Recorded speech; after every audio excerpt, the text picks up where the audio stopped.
The other guy kicked really hard. Yeah, he kicked you a couple times. Oh yeah, it was an incredible fight to watch. Now, as a promoter, I'm up there and I'm hiring guys to do the announcing. At the last minute, Steve calls me and says, "Our announcers are gone. You're it." So I'm having to announce the fights, try and watch, and deliver the show, or deliver the results. It was quite interesting and different. You did a good job. You did quite well. Well, thank you, Pamela, for a lady that wasn't there. She heard. I can attest. It's just what she heard from me. Well, you did good filling in last week when Andy was gone. I mean, you stepped right up and just fit right in, so I'm sure you did well. I can tell how shy you are. The kind of I am person a that wilting you are. flower. But it was a good time. We had a great time. You know, I didn't get to sit down and watch any fights. I'm standing there waiting between rounds to make sure all this stuff happens that's supposed to Welcome happen. to my world. Now let's talk. Well, trust me, I know what your world is. That's why I don't ring announce anymore. I did it a couple times. It was fun. I got it out of my system. Well, you add one more thing to the mix, and it's Right. tough. Just one more thing. But it was awesome. You know what? The good thing about ring announcing is the promoters, you get a chance to set the pace that you want for the show. You know, you have a little bit of control to kind of pace it and get things going. And that's the thing that I liked about doing it in addition to it. But once you get someone else to, I want to be able to watch. I'm so looking forward to going to your guys' show May 2nd, just so I can actually watch. I've got I mean, we've got Adam fighting in there, but we've got 3 coaches that coach Adam, so I may not even be in his corner that night, and I may just get to completely watch the fights, and that'll be a treat for a change. So I'm probably more excited than a lot of people are about that May 2nd. Another special mention from the stick fighting, I think, is Shannon Walsh. Shannon showed some tremendous technique in the fight. His takeaways. I mean, he did it He had twice. great disarms. He had some incredible disarms. Nobody wants to give up your stick, trust me. And when he took away your stick, you were not happy about it. Yeah, I thought Shannon had a good day. He showed a lot of technique. I thought everybody really overall had a good day. There was nobody who went out there and really embarrassed themselves to any degree. Even a couple of guys who I've never even seen before, I don't know what their level of stick fighting was, but they went out there and they mixed their stick fighting with the MMA, with the grappling, and it really was a factor. Oh yeah, I tell you what, there was nobody that showed up that didn't hang their head over anything, win, lose, or draw. Well, Jonathan, what was his last name? I can't remember right now. John Foster was, Jonathan he Foster showed up and he was legitimately tough as hell. Yes, he was. I think he was disappointed with his conditioning. I'll embarrass him just a little bit. He lost his lunch in about in the second match. I missed that. Oh, yeah. He was You fortunate. didn't Light miss his much. load. Halfway in the middle of any fight, we're disappointed with our conditioning of any kind of fight. So. Well, I talked to him about it because I teased him about it at the show itself. I says, I introduced you as the puker, and the next is this. As the announcer, that's my objective or prerogative is to say, hey, here comes the next fighter, Jonathan the puker. And went on with it, and he laughed, of course. But it was all in good fun. And then he hit you with the stick. No, I ran. Ain't that funny, man? You don't want to make fun of stick fighters some days. Exactly. I want to be able to do it with a trash can lid in one hand and a stick in the other, so I feel like a kid, Yeah, let's have a shield. Well, last week, Jay was talking about just the give it a feel, you can ironwood. come by our gym on I will. Sunday afternoon, and we'll put a helmet on you, a glove Absolutely, on you. I would love to.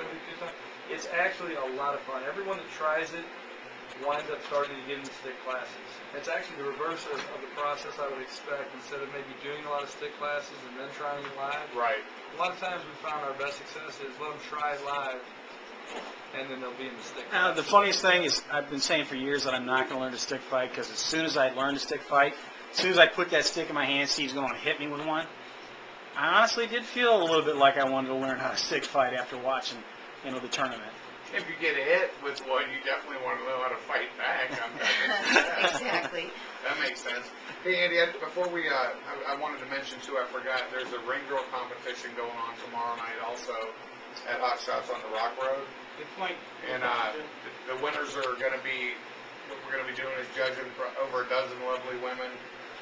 The winners are going to be the new Impact Ring Girls for the April 10th show. So if you don't have anything going on tomorrow night, guys, at 9 o'clock, head out to Hot Shots on St. Charles Rock Road out in Bridgeton, and you'll enjoy yourself. Pretty good. Sounds like a lot of fun. What time does it start tomorrow night, It guys? starts at 9 o'clock. Hey, I was going to mention, too, we referred to, Harris Casino in Metropolis, Illinois a few times. There's a guy down there named Tim Figgis that I want to give a little plug to. I do a lot of business with Tim. He helps me a ton. I try to help him as much as I can. And he is putting on some nice shows. I don't know if people can get there. June 20th will be the next time he has one. I know this is kind of a long way out, but he's doing it at the Harris Casino. I think he's putting out a pretty good product. So he's another guy that I'd like to see succeed in this, because I think we'll all benefit, especially as trainers and fighters. We're going to get some other good venues besides something that we're trying to put together where our guys can get some experience. Very Good point. One of the things I think we're going to end up doing real soon here is getting a calendar together of upcoming fights on our website. We need to do that anyway, just to prevent, conflicts and stuff. I know a few of us, like you and I talk, and myself and Tim Fickus, and there's a guy Scott Ward up in Springfield, and several other guys I deal with. Mike Rogers is helping with some shows. Steve Berger's involved. There's a lot of guys that are doing shows, and I make sure that, and these are guys also that will be having fighters in our show on May 2nd, and I make sure I talk to them, because I'm trying not to, I do the same thing. There's so many shows. I try and do my best to stay away from all of them. Like ours is on the 10th, and I know there's 2 other shows going on the 11th. Sometimes you can't avoid it, but do the best we can. I think we're actually in both. We're in your show on the 10th, and then another one on the 11th. You guys will fight every day. And I guess I'll eat something for Sunday dinner and relax for one day. Well, yeah, there's a lot of shows going on. I know that we've got some guests coming up too that are going to be fighting April 25th, I believe. I think, and that's Terry Madden's card out there at Cage of Fury. I know Finney's got a card on the 11th. James, what was his name? James Marino has a card on the 11th. This is May 9th, I believe. Okay, so we've got a card on the 11th too over in Glen Carbon, Illinois, April 11th. No, that's James Marino has Glen Carbon. He doesn't have one until May. Oh, okay. Yeah. So his is a week after yours. A week after our show, yes. Okay. Yeah. So I We're know going to have there's James on the show in the next week or two. James is a nice guy. So he's a great guy. Yeah. He and Tim Schmock had a great fight. Just to make a reference there at 170, they had a really good fight. And now they can't fight again until Tim Schmock goes pro, because James went pro in the last month or so. He has one fight as a pro, and he's 1-0. Which was great for the guys at 170, because they all moved up one notch.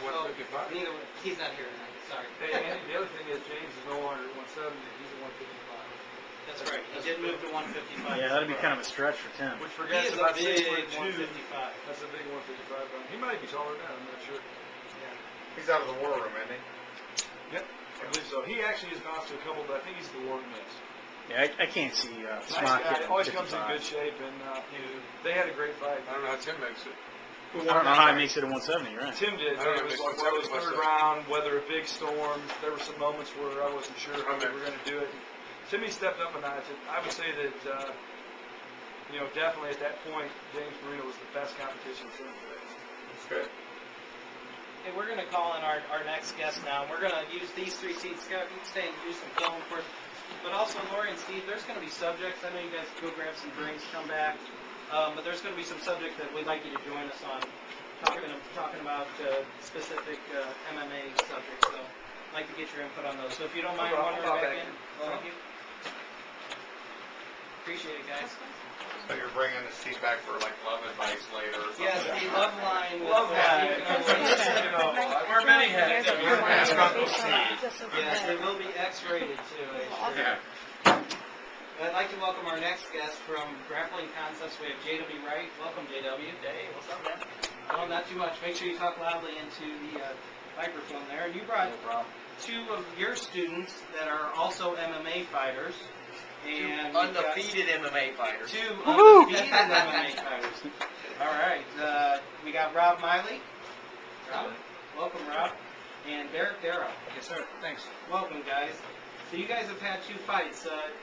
Did you guys start fighting last year, or when did you start fighting? And I guess we'll start with you, Derek. Yeah, I did both my fights last year.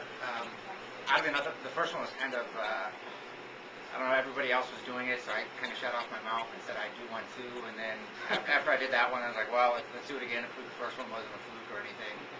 So, yeah. So are you doing it for sport, or are you doing it for something you might want to pursue? I think I'm a little bit old to try to make a career out of it, so I was just doing it for fun, kind of legitimize everything that I put into it. How long have you been studying martial arts? I've been at JW's for probably about 2.5 years, and then I've been doing stand-up for a lot longer.